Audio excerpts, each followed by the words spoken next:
Alors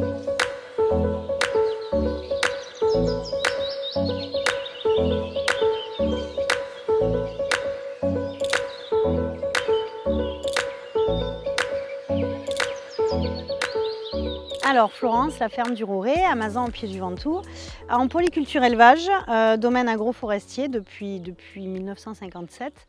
Donc les cultures principales, c'est vignes, volailles et il y a aussi céréales et arbaux du coup.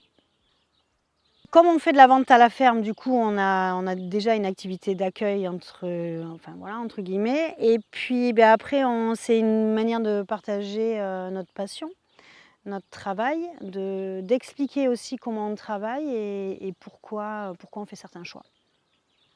On accueille un petit peu tout type de public. Ça va du centre de loisirs, enfin des scolaires, des jeunes enfants. Donc les plus petits que j'ai eus, c'était les maternelles, jusqu'au post-bac avec des écoles d'ingénieurs, en passant par les lycées professionnels agricoles et formation d'adultes, BPREA. Et ensuite, il y a aussi le grand public, donc pour des journées comme de ferme en ferme ou le festival Ventoux Saveurs. Et je fais vraiment de l'accueil pédagogique à la journée. Soit on peut proposer des balades en autonomie, en fait, avec une découverte, un cheminement qu'on propose pour que les gens découvrent par eux-mêmes. Et après, bien sûr, on intervient, on explique ce qu'on fait, donc ça peut être sous forme de jeu de piste.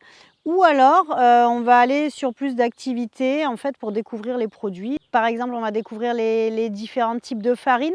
Donc là, c'est quelque chose en ce moment que je fais régulièrement. J'ai un petit moulin, donc on va s'amuser à écraser un petit peu de blé. Puis ensuite, on va voir les différents types de farine. On va essayer de comprendre les différences. Et puis à la fin, ça va se terminer forcément par une dégustation, parce qu'à la ferme, ça passe forcément par l'estomac à la fin.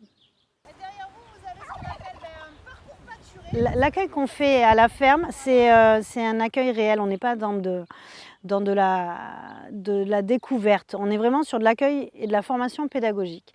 Que quand les gens viennent à la ferme, on essaye de les faire évoluer dans leur pensée et dans ce qu'ils savent.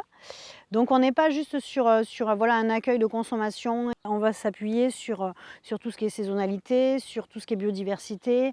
Dans Racine, je retrouvais un petit peu cette structure qui me correspond.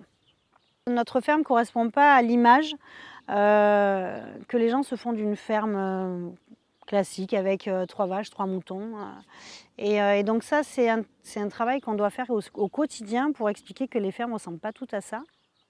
Au niveau du climat, on a une carte à jouer en tant que paysan, d'une part, et puis les visiteurs aussi en tant que citoyens. Et là-dessus, on a des objectifs qui peuvent se rejoindre.